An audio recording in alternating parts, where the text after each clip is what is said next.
Are you worried about, concerned about retirement? Maybe it's coming up in a few years, or so you hope, or maybe the retirement's down the road and the future just is not something you like to think about right now. Well, I'm excited to welcome back Mikey Mangum, who's the Senior Vice President of Inspire Financial Group, with some facts about retirement that you may not know, ways to help you out here. Good morning. Welcome back, Mikey. Yeah, thanks for having me back. We're thrilled. What are some of the fears that you are hearing from people about retirement? And let's start with the baby boomers, those closest to retirement. Yeah, absolutely. I think the number one fear, probably pretty obvious to folks, is running out of money. Like, what if I don't have enough saved, stored, if there's not enough in forms of income to actually get me through retirement? And with how much longer people are living nowadays versus maybe 60, 70 years ago, that is a real concern.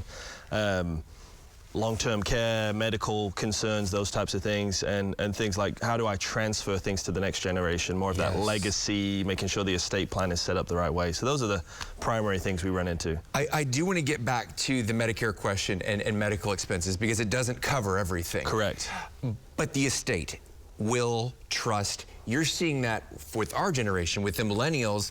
They may not know someone in their life has passed on, and they may not know what's coming to them. Yeah. And maybe the person who just passed away didn't have a plan in place. Tell us about kind of some of the things you have to navigate there from both the older generation and the younger. Yeah, well, and again, not being an attorney, I can, only disclose I so totally much. Understand. And we don't want to be morbid, but I mean, it's something that you have to talk about. Absolutely. It's one of those things, having seen, working with a lot of millennials, a parent, a loved one passing away, there's no instruction, there's no kind of direction on how to split up assets. It's more than just a financial gap that it leaves, right? If people are scrambling trying to figure out how to cover final expenses and things of that nature, it's more of the emotional impact that it can have too. Without a trust established, typically someone's estate is going to go through the probate process, which can be really lengthy, expensive, very drawn out process. But most of the times when I see folks have a trust established, it makes for a lot more efficient transfer of wealth and assets and things of that nature.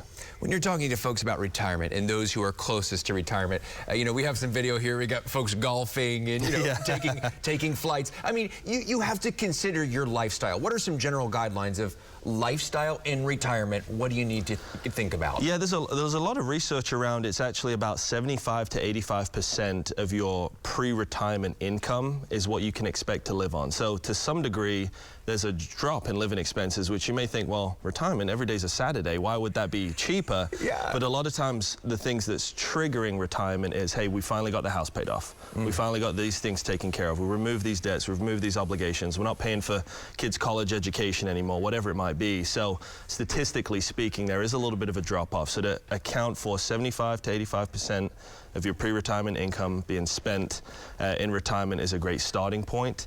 But I think really having pen to paper and understanding, what do you want your lifestyle to look like? No one drifts to a desired destination, right? Yeah. So coming in and thinking, oh, I don't really know what retirement's going to look like. I would encourage folks to take some time to think about, is there going to be travel? Do you want to spoil the grandkids? Do you want to sell everything in Oklahoma and move to Florida? All of those things are going to factor into what that specific number needs to be for you. We did have some graphics set up that would have shown some of this just on the screen. That system is not working right now, so this might be a little complicated, but I want folks to know about this. I want to finish off with medical. So if someone has Medicare, it does not cover all the medical costs, and people may be surprised about that, right? Yeah, absolutely. So from the statistics I've seen, it's about 2/3 of typical medical costs experienced by someone in retirement that Medicare covers.